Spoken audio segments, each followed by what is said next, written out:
لا تنسوا الاعجاب بالفيديو والاشتراك في القناة. اوعى تفتكر ان انا معجبه وجايه اقتحم خصوصيتك وكده. ايه اللي انت بتقوليه ده؟ لا انا زميله، انا فنانه بجد؟ والله انا زميله. والله؟ ايه بتمثلي ولا بتعملي ايه؟ بمثل. ما انا افتكرتك لفحه.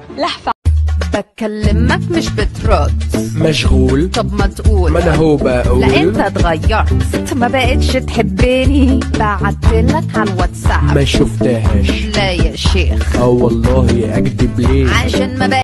بص يا ابني، اللي حصل وما تقدرش تغيره. صح غلط. لما الدنيا تديك ظهرها ادي ظهرك للدنيا. بس مش ده اللي انا اتعلمته. اجي من غير ولا نقطه ميك اب خالص، غاسله وشي وطالعه على اللايف على طول.